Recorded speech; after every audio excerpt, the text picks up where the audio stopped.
लोकसभा चुनाव का बिगुल बज चुका है। पहले चरण का रण आज से शुरू भी हो जाएगा, लेकिन कई हाई प्रोफाइल सीटों पर अब भी सस्पेंस बना हुआ है। इस लिस्ट में सबसे ऊपर है अमेठी और रायबरेली सीट। ऐसी खबर है कि रायबरेली और अमेठी से गांधी परिवार का कोई भी सदस्य चुनाव नहीं लड़ेगा। सोनिया गांधी राज्यसभा जा चुकी हैं और राहुल गांधी केरल के वायनाड सीट से प्रत्याशी घोषित हो चुके हैं।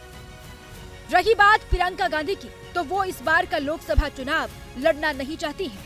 अब सवाल इससे आगे का है, इन दोनों सीटों पर कांग्रेस का चेहरा कौन होगा। सबसे पहले बात अमेठी की। कांग्रेस ने अमेठी के लिए अब जो रणनीति बनाई है, उसके मुताबिक स्मृति ईरानी के सामने सुप्रिया श्रीनेत को चुनाव लड़वाया जाए, लेकिन उन्होंने मना कर दिया है। सुप्रिया श्रीनेत के इनकार के बाद आराधना मिश्रा मोना के नाम पर विचार चल रहा है। इसके अलावा दीपक सिंह के नाम पर भी चर्चा की जा रही है। दीपक सिंह गांधी परिवार के काफी करीबी हैं। हालांकि अभी तक कांग्रेस ने कोई भी नाम फाइनल नहीं किया है। अब देख लेते हैं 2019 लोकसभा चुनाव में अमेठी में किसे कितने वोट मिले थे। राहुल गांधी को पिछले चुनाव में 4,13,000 वोट मिले थे, जबकि स्मृति ईरानी को 4,68,000 वोट मिले थे। यानी राहुल गांधी 55,000 वोटों से चुनाव हार गए थे। लोकसभा चुनाव में 55,000 वोट की हार इतनी बड़ी भी नहीं होती कि कोई पार्टी निराश हो जाए, लेकिन जो आंकड़े हैं वो कुछ और ही संकेत दे रहे हैं। 2009 में राहुल गांधी अमेठी से 3,70,000 वोट से चुनाव जीते थे। 2014 में 1,07,000 वोट से जीते और 2019 में उनकी हार हो गई।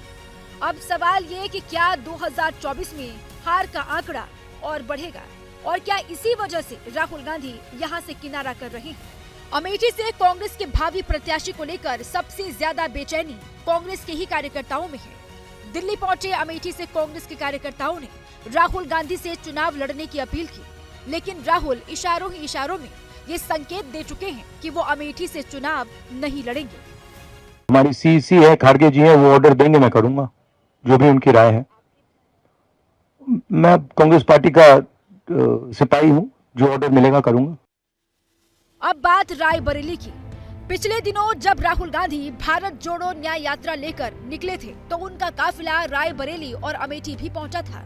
हालांकि प्रियंका गांधी बीमार होने के चलते शामिल नहीं हो पाई थी, और यहीं से ये भी साफ हुआ कि प्रियंका रायबरेली जाकर चुनाव लड़ने का कोई मैसेज नहीं देना चाहती। प्रियंका गांधी भी रायबरेली से चुनाव नहीं लड़ती है, तो सवाल है कि यहाँ से कांग्रेस का चेहरा कौन होगा।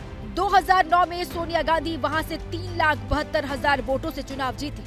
2014 में हार का अंतर थोड़ा कम हुआ और वो 3,52,000 वोटों से जीती, लेकिन 2019 में उनकी जीत 1,67,000 वोटों के अंतर से हुई।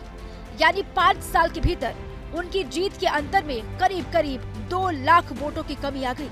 यानी रायबरेली की सीट पर भी इस बार कांग्रेस के सामने बड़ी चुनौती है। वैसे भी बीजेपी का पूरा फोकस अमेठी जीतने के बाद अब रायबरेली पर है। रायबरेली के ऊंचाहार से समाजवादी पार्टी के विधायक मनोज पांडे बीजेपी के संपर्क में है। रायबरेली बपौती नहीं है, वो बपौती होगी जो जनता की सेवा किया होगा, जिसने गरीबों को अनाज दिया होगा। पोस्टर से नहीं होगा। कौन जनता और गरीब के साथ खड़ा होता है। सबसे बड़ी जात है दुनिया में, वो है गरीब।